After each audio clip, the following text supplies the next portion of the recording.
afternoon, ladies and gentlemen. Welcome to another instructional Propagandacast Lehr with me, a host Imperial Dane. The topic of today is the M1 57mm anti-tank gun here, available for the Americans. It is 210 manpower. It's also, well, rather unique in also being available in an airdrop version, which no other army actually has. So already there, it does stand a bit apart. There's a factor second airborne ability with a bit of a larger group that also calls it in. But right there off the bat, 270 manpower, that rather puts it at the same cost as the Rakettenwerfer. It is also available here from the company command post, wherever they need the captain to unlock it. 4-man unit. It does not have as much, say, anti-tank firepower, say, you know, the venerable Pak 40, at least penetrative right off the bat, nor as the field gun. It does possess, of course, probably not even like Rakettenwerfer. On the other hand, it does have more range than Rakettenwerfer, but less sort of there. So it's a bit more, in that regard, a middle ground between the Rakettenwerfer and, for example, the Pak 40. It has range, but not firepower, but it's cheaper than the Pak 40. So, of course, immediately you might say, well, that's pretty terrible, isn't it, Dane? Well, that's where the M1 then rather sort of displays some interesting things. I mean, as usual, there's veterans here. For example, veteran 2, it becomes more accurate, a bit mobility, but again, that's not quite like the others. You know, they get penetration, you say, they do. Then veteran 3, you know, you get more penetration, you get a higher rate of fire. Stuff like that, great. But then again, you know, it still doesn't get as much as a Pak 40, which then, you know, can penetrate a lot. It doesn't say target weak point, which can say mobilize a tank. All does more penetration. No, but what it does have is, for starters, armor-piercing discarding saber rounds, which overall just increases penetration flat out for 30 munitions, which doesn't require veterancy, so in that regard it's a bit unique. But it also possesses this ability, which is very much the highlight of this unit, the Take Aim ability. And you might ask, well, what's so special about Take Aim? Well, the thing about Take Aim is, it increases, you know,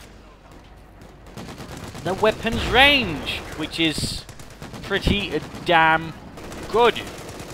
I mean, you can't see beyond then the cone, you know, the units might be a bit further, again, to get stuck here, so it's a bit, I suppose, like, you know, targeting for well, focus sights over the H-85 and such, but, again, it increases range, which, when that happens, well, gives it more range than any other non-doctrinal anti-tank gun, or for that matter, anti-tank weapon. And again, just 30 munitions, you click it once, you can also toggle it off, you sort of need more sight, but then generally you won't. And again, you know, it increases the anti-tank gun's range. That can be used in several ways. For example, say, you know, you lure your opponent in and you pull off tracking, or take aim, so the opponent has to move further back, active voice safe. So in that regard, a very powerful ability. When using conjunction with sort of more forward use, you can sort of get some good hits in there again, you know, take aim.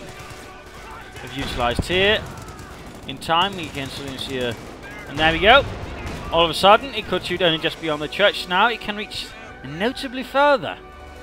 I mean, that is the power of Take Aim. It's all of a sudden gets a very strong reach, and when you then combine that with the armor-piercing saber rounds, you can actually, you know, hunt down heavier armor. You can actually force an opponent who sort of think, okay, I'm safe now, go, oh shit, I'm no longer safe. Or for that matter, of course, just force himself to retreat even further, and of course get more chances for knocking out his tank. So the Take Aim ability is a very strong one, and not one that should be ignored, though again, a lot of players do seem to not really realise the strength of said ability. But again, you know, as soon as it's unlocked, gets it. I mean, any player who gets an anti-tank gun this, you know, and gets it to the Veterans 1, use Take Aim. It's worth it. It is very much worth it. And again, with some the armor-piercing rounds as well, you can get a bit of good damage off on it. So again, it's very much an anti-tank gun that, while initially very much in the raw version maybe isn't strong, again as it gets veterancy, it becomes rather powerful. It becomes strong, and actually becomes rather threatening to the opponent again, and that's thanks to Take Aim. It is absolutely one of the most powerful anti-tank gun abilities in the game. I definitely rate it up there with the Pak 40's target weak point. While again, it might not stun a tank, on the other hand, you know, you have more range and thus you have a chance of getting in more shots, which is also very much a potent ability available for any player, and certainly should not be ignored. Of course, like any other anti-tank gun, the rules are as usual, you know, try to keep the crew healed, try to keep it alive, and of course, Also make sure to repair it as much as possible. You don't want to lose the veteran to your anti-tank gun, ever. So keep that in mind while using it. Always try to preserve the crew as much as possible. Also keep the anti-tank gun itself repaired, or you will end up regretting it in a very sad manner. So I rather think, you know, that largely covers the strengths and weaknesses here of the M1. It is a, well, unique anti-tank gun just as much as I can remember, but for different reasons. It is sturdy, it is useful, and again, take aim really is, I think, you know, the highlight of this thing. Very much the sort of thing you want to aim for, want to aspire for, and want to use as much as possible. Just like you want to use tracking, for example, for the Soviet field guns, or target weak point for the German PaK-40. Just as much, if not more, you want to use take aim, because it is a very, very useful ability on the anti-tank, and it's certainly something you should, in my personal opinion, always use as soon as possible. More range on your anti-tank gun is never a bad thing. So there you go. Hope you've learned something, hope you gained a greater understanding, and hopefully you will take to your battles as the Americans, or against the Americans, much smarter, much wiser on this little anti-tank gun and what you want to do. And of course, if the opponent, you want to clear out the crew as humanly bloody fast as possible and make it your own.